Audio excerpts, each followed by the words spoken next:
arkadaşlar. İki Ters Bir Düz YouTube kanalındasınız. Bugün sizlerle çok popüler olan fırfırlı boyunluk öreceğiz. Yapılışı gerçekten çok kolay, örmesi de bir o kadar zevkli bir çalışma. Boyunluğu örmeye önce uzun bir lastik şerit örerek başlıyoruz.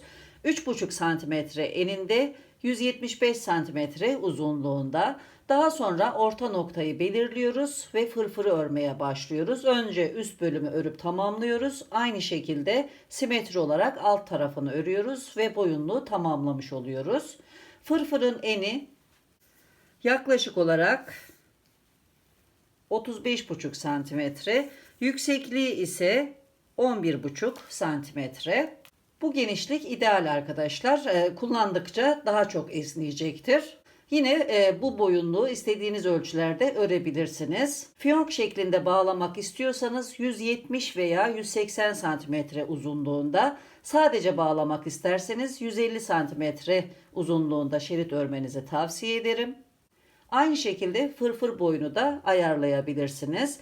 Ben 9 sıra 6 düz 6 ters şeklinde ördüm. Sizler 11 veya 13 sıra şeklinde daha uzun örebilirsiniz veya daha kısa örebilirsiniz. Tercih sizin. Gelelim gerekli malzemelere. 50 gramı yaklaşık olarak 200 metre olan mohair karışımlı tüylü bir yumak kullandım. Bir yumaktan bu kadar arttı. Lastik şeridi 4 numaralı şişlerle ördüm. Fırfır bölümünde ise 1 numara daha büyük 5 numara şiş kullandım. Ayrıca birkaç ayraç, bir iğne ve bir makasa ihtiyacımız olacak. Hazırsanız yapılışına geçelim. Herkese kolay gelsin. Boyunluğu örmeye başlıyorum. Önce 10 ilmek alarak uzun bir şerit öreceğim. 4 numara şiş kullanıyorum. Şöyle ilmek almaya yetecek miktarda ip ayırdım. Yumaktan gelen ipi ayırdığım ipin üzerinden geçirip halka oluşturuyorum. Yine yumaktan gelen ipi bu halkanın içerisinden geçirip ilk ilmeği alıyorum. Daha sonra klasik ilmek alma yöntemiyle toplam 10 ilmek alıyorum.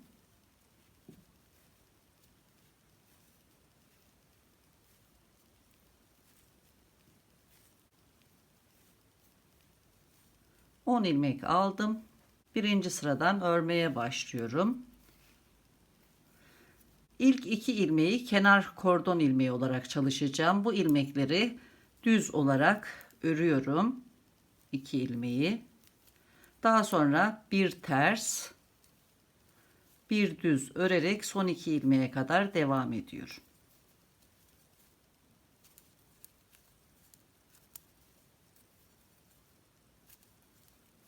Son 2 ilmeğim kaldı. İpi ön tarafa getiriyorum. Bu 2 ilmeği ters örecekmiş gibi örmeden sağ şişime kaydırıp dönüyorum. Yine ilk 2 ilmeği düz örüyorum. İkinci sıraya başlıyorum.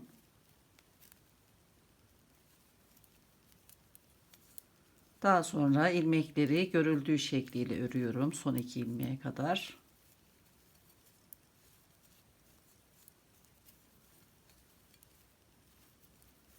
Son 2 ilmeğim ters ilmek. İpi ön tarafa getiriyorum. Bu ilmekleri örmeden kaydırıp dönüyorum. Üçüncü sıraya başlıyorum. İlk 2 ilmeği düz örüyorum. Daha sonra bir ters, bir düz örerek son 2 ilmeğe kadar devam ediyorum.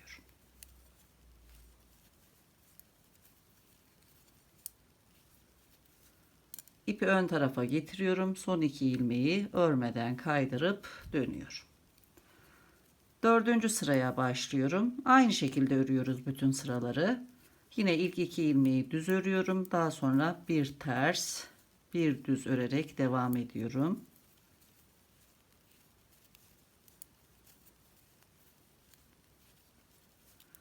İpi ön tarafa getiriyorum. Son 2 ilmeği örmeden alıp dönüyorum. Bu şekilde istediğimiz uzunluğa gelene kadar uzun bir şerit örelim. Lastik şeridi istediğim uzunluğa kadar ördüm. Şimdi ilmekleri kapatacağım. İlk ilmeği düz örecekmiş gibi örmeden sağ şişime kaydırıyorum. Sıradaki düz ilmeği önce düz örüyorum. Kaydırdığım ilmeği bu ilmeğin üzerinden geçirip kapatıyorum. Sırada ters ilmek var. Bu ilmeği önce ters örüyorum. Tekrar ilk ilmeği bu ilmeğin üzerinden geçirip kapatıyorum. Düz ilmeği düz örüyorum. Bu şekilde sıra sonuna kadar ilmekleri kapatıyorum.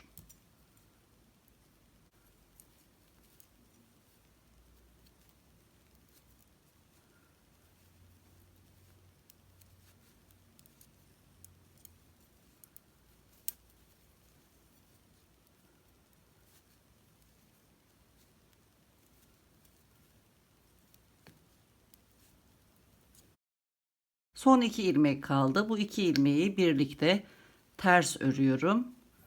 İlk ilmeği ördüğüm ilmeğin üzerinden geçirip ilmekleri kapattım. Bir ilmeğim kaldı. Şimdi ipi kesiyorum. Son ilmeğin içerisinden ipi geçirip sabitliyorum. Bu şekilde. Şimdi ipi bir iğneye geçirip gizleyeceğim.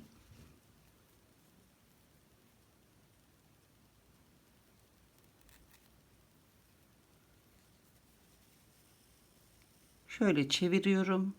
Üst taraftan batıyorum.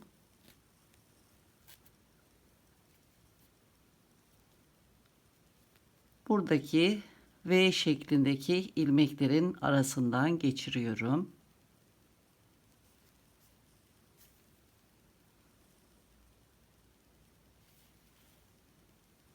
Daha sonra üstteki V şeklindeki ilmeğin her iki kanadının arasından geçiriyorum.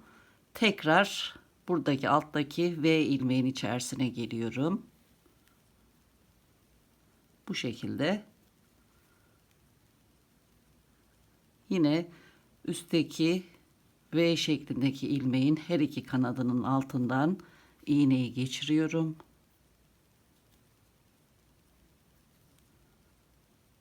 Tekrar alt tarafa geliyorum. Daha sonra burada ipi sabitliyorum.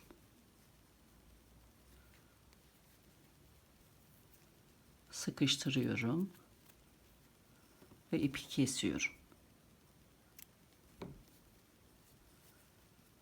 Bu şekilde. Örmüş olduğum lastik şeridin orta noktasını belirleyeceğim ve fırfırı örmeye başlayacağım. Kenarda 2 düz ilmek örerek başlamıştık. Kenar kordon ilmeklerimiz. Burada görüldüğü gibi V şeklinde ilmeklerimiz bulunuyor. Her biri 2 sıraya denk geliyor. Buradan bu ilmekleri sayıyorum. 1, 2, 3, 4 şeklinde sıra sonuna kadar saydım. Toplam 270 ilmek. 270 ilmeğin yarısı 135 ilmek yapıyor. Başlangıçtan itibaren saydığım 135. ilmeğe bir işaret yerleştirdim. Burası tam orta nokta. Şimdi bu ilmekten sağa doğru 26 ilmek sayacağım. Ayraçtan sonraki ilmekle başlıyorum. 1, 2, 3, 4, 5, 6, 7, 8, 9, 10, 11, 12, 13, 14, 15, 16, 17, 18, 19, 20, 21, 22, 23, 24, 25, 26. Buraya bir ayraç yerleştiriyorum. Bu tarafta da saymaya devam ediyorum. Ayraçtan sonra 26 ilmek saymıştım. Ayracın takılı olduğu ilmekten başlayarak devam ediyorum. 26, 27, 28, 29, 30, 31, 32, 33, 34, 35, 36, 37, 38, 39, 40, 41, 42, 43, 44, 45, 46, 47, 48, 49, 50, 51. 51. ilmeğe de bir ayraç yerleştiriyorum. Buradan ilmek almaya başlayacağız ve burada sonlandıracağız. Fırfır örmek için 5 numaralı şişleri kullanacağım. Lastik bandı 4 numaralı şişlerle örmüştük. 1 numara daha büyük şiş kullanacağız. İpimi alıyorum. Bu ilmekten başlayacağım ve bu ilmek de dahil olmak üzere her ilmekten çift ilmek çıkartacağım. Ayraçtan önceki ilmeğe batıyorum. Buradan bir ilmek alıyorum. Bu ilmeği sayıya dahil etmiyorum. Bu fazladan kenar ilmeğimiz olacak. İlmek alırken buradaki 2 düz ilmeğin birincisine batıyorum. Şu şekilde bir ilmek çıkardım. Şimdi ayracın bulunduğu yere batarak başlıyorum. Yine sıradaki ilmeğe batıyorum şu şekilde. Her iki kanadın altından şişime geçirdim. Bir ilmek aldım. Daha sonra bu ilmeğin arka kanadına batıyorum. Bir ilmek daha alıyorum. 2 ilmek almış oldum. Baştaki kenar ilmeği sayıya dahil etmiyorum. Şimdi sıradaki ilmeğe geliyorum. Şu şekilde her iki kanadın altından batıp bir ilmek alıyorum. Aynı ilmeğin bir de arka kanadına batıp ilmek alıyorum. Bu şekilde çift ilmekler alarak diğer ayraca kadar devam ediyorum. Burası orta nokta. Bu ayraca kadar gelelim.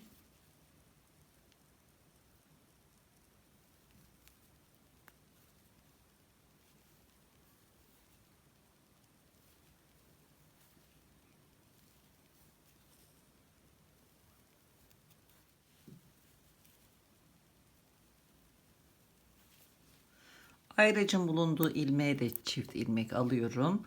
Bu aldığım ilmeklerle birlikte çift olarak almış olduğum ilmek sayısı 102 ilmek oldu. Bir ilmek kenarda kenar ilmek olarak eklemiştim. Bir ilmek de bu tarafta kenar ilmek olarak ekliyorum. Şişimdeki toplam ilmek sayısı 104 ilmek oldu. Bu ilmeklerden ikisi belirttiğim gibi kenar ilmekler. Devam ediyorum. Ters taraftayım. İlk 2 ilmeği kenar kordon ilmeği olarak öreceğiz. İpim ön tarafta, bu 2 ilmeği ters örecekmiş gibi örmeden sağ şişime kaydırıyorum. Daha sonra 5 ilmek ters örüyorum. 1 2 3 4 5. Başlangıç bu şekilde yapılıyor. Şimdi 6 ilmek düz, 6 ters, 6 düz, 6 ters şeklinde son 7 ilmeğe kadar öreceğiz. İpimi arka tarafa alıyorum. 6 ilmek düz örüyorum. 1 2 3 4 5 6. Tekrar ipimi ön tarafa getiriyorum. 6 ilmek ters örüyorum. 1 2 3 4 5 6. Şimdi tekrar 6 ilmek düz devam edelim.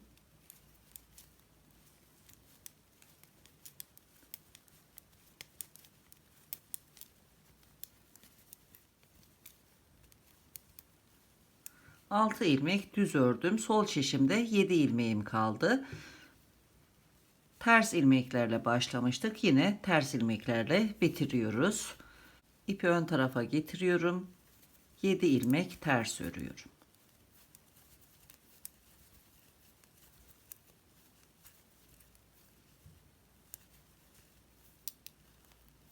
Dönüyorum. Ön taraftayım. İkinci sıraya başlayacağım. Şöyle göstereyim. Tersi düzü aynı arkadaşlar. Şimdi ikinci sıraya başlıyorum. Ön tarafta örerken ipim arkada, ilk 2 kenar ilmeğini örmeden sağ şişime kaydırıyorum.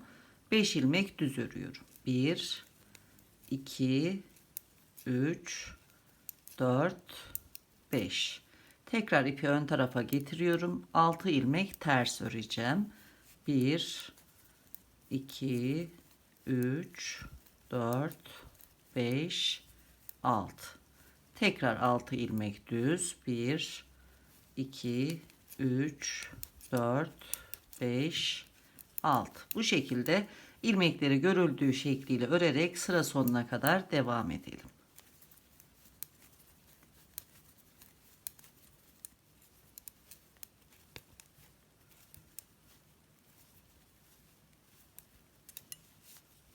Son olarak 7 ilmek düz ördüm. Dönüyorum. Ters tarafta 3. sıraya başlayacağım. Yine ipim ön tarafta. Yine 2 ilmeği ters örecekmiş gibi örmeden sağ şişime kaydırdım. 5 ilmek ters örüyorum. 1 2 3 4 5. Daha sonra ilmekleri görüldüğü şekliyle örüyoruz. 6 düz, 6 ters şeklinde sıra sonuna kadar devam edelim.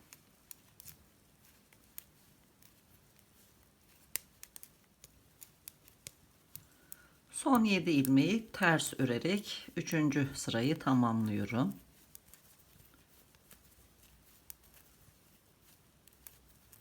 Dönüyorum. Ön tarafta 4. sıraya başlayacağım. Yine ipim arkada, ilk 2 ilmeği örmeden sağ şişime kaydırıyorum. İlmekleri görüldüğü şekliyle örüyorum. Bu şekilde toplam 9 sıra örelim. İlmekleri kapatırken tekrar birlikte olacağız. 4. sıraya başladım.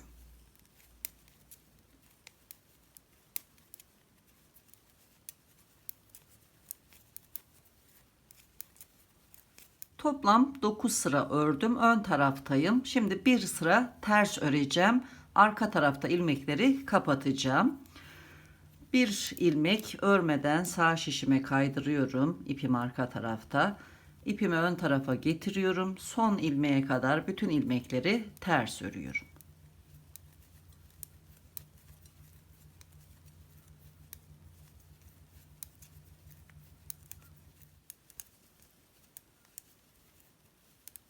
Son ilmeği de ters örüp dönüyorum. Ters taraftayım. Önce ilmekleri düz öreceğim. Daha sonra kapatacağım. İlk 2 kenar ilmeğini birlikte düz örüyorum. Daha sonra sıradaki ilmeği düz örüyorum. İlk ilmeği ikinci ilmeğin üzerinden geçirip kapatıyorum. Sırayla ilmekleri önce düz örüyorum. Daha sonra kapatıyorum. Bu şekilde sıra sonuna kadar devam ediyorum. Burada çok gergin olmasın. Sıkı kapatmayın ilmekleri arkadaşlar. Devam edelim.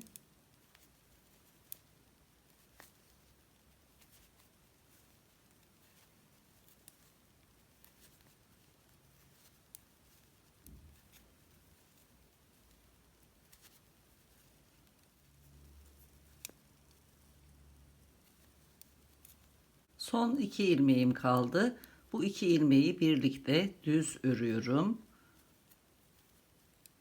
Daha sonra ilk ilmeği bu ördüğüm ilmeğin üzerinden geçirip bütün ilmekleri kapattım. Bir ilmeğim kaldı. Şu şekilde.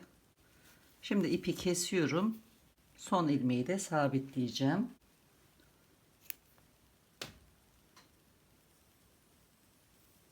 İpi ilmeğin içerisinden geçirip bu ilmeği de kapattım. Burası ters taraf. Burası da düz tarafı. Her iki tarafta kullanılabilir arkadaşlar. İlmeklerin alış şeklinden dolayı boyunluğun ters ve düz tarafı belli değil. Tek çift taraflı kullanılabilecek bir çalışma. Şimdi diğer tarafı örmeye geçiyoruz. Üst taraftaki fırfırı ördük. Şimdi aynı şekilde alt tarafa öreceğiz. Örmüş olduğum uzunluk yaklaşık olarak 35,5 santimetre. Şimdi şeridi şu şekilde çeviriyorum. Buradan ilmek almaya başlayacağız. Önce ilk alacağım ilmeği belirleyeceğim. Burada bu ilmeği almak için battığımız ilmeği buluyorum. Kenar ilmeğimiz. Şu şekilde iğne ile bu sırayı takip ediyorum.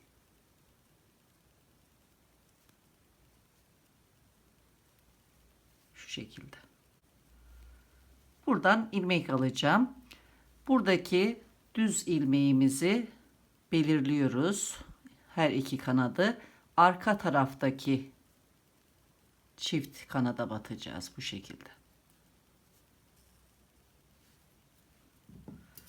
Şişimi alıyorum. İğnenin çıktığı yeri buluyorum. Buradan hemen şöyle iki kanadı kaldırıyorum. Kenar ilmeği alıyorum.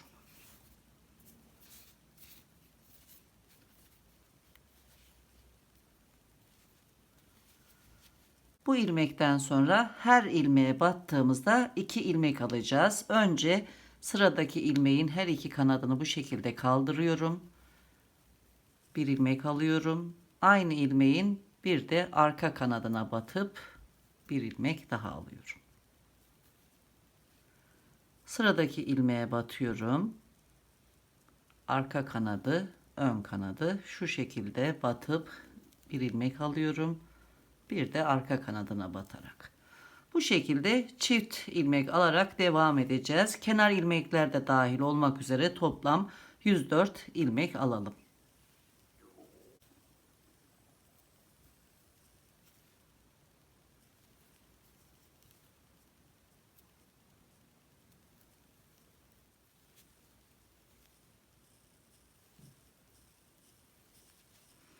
Çift olarak 102 ilmek aldım. Bir bu taraftaki kenar ilmek, bir de şimdi alacağım kenar ilmek de dahil olmak üzere toplam 104 ilmek çıkarttım. Burada da son aldığım ilmek yine buradakiyle aynı hizada. Şimdi aynen diğer tarafı ördüğümüz gibi örmeye başlayacağız. Ters taraftan ilk 2 ilmeği ipimiz öndeyken örmeden sağ şişe kaydıracağız. 5 ters ilmek, 6 düz 6 ters diye devam edeceğiz. Son 7 ilmeği ters öreceğiz. Ön tarafa gelince de yine ipimiz arka tarafta olacak şekilde 2 ilmeği sağ şişe kaydıracağız. İlmekleri görüldüğü şekliyle öreceğiz. 9 sıra ördükten sonra bir sıra ön taraftan ters öreceğiz. Arka tarafta da ilmekleri önce düz örüp daha sonra kapatacağız. Aynen bu tarafın tekrarı olacak. Üst taraftaki fırfırı da örelim. Tekrar birlikte olacağız. Boyunluğun diğer tarafında aynı şekilde ördüm. Şimdi ipleri gizleyeceğim. Fazlalık ipi bir iğneye geçiriyorum. Kenar kordonunu kullanarak gizleyeceğim. Buradan ilmekleri görüyorsunuz. Bu ilmeklerden ilkinin ortasındaki tele batıyorum. Devam ediyorum. Aynı şekilde ikinci ilmeğin telini de kaldırıp ipi çekiyorum. Daha sonra ilk ilmeğin her iki kanadını birden şu şekilde alıyorum. İğneyi çekiyorum. Daha sonra ipin çıktığı ilmeğe geliyorum. Yine bir iki tel kaldırarak devam ediyorum. Çok sıkmıyorum tabi. Yine hemen üstteki ilmeğin her iki kanadının altından iğneyi geçiriyorum. İpin çıktığı yere geliyorum. Devam ediyorum. Bu şekilde. Aşağı geldikten sonra burada ipi sabitliyorum.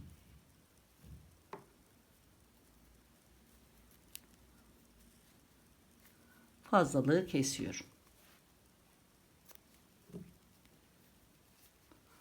Kenar bu şekilde gözüküyor.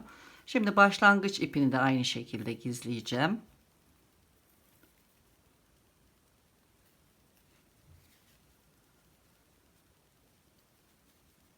Buradan birinci ve ikinci ilmeğin tellerini kaldırıyorum. İpi çekiyorum. Hemen üstteki ilmeğin her iki kanadının altından iğneyi geçiriyorum. Yine ipin çıktığı yere geliyorum. Bu teli ve altındaki teli kaldırıyorum. Yine üstteki ilmeğin her iki kanadının altından iğneyi geçiriyorum. İpin çıktığı yere geliyorum yine. Bu şekilde. Daha sonra alttaki teli kaldırıyorum. İpi burada sabitliyorum.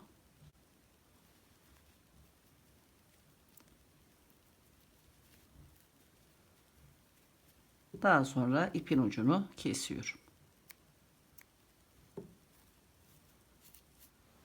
Boyunluğun bütün işlemlerini tamamladım. İpleri gizledim.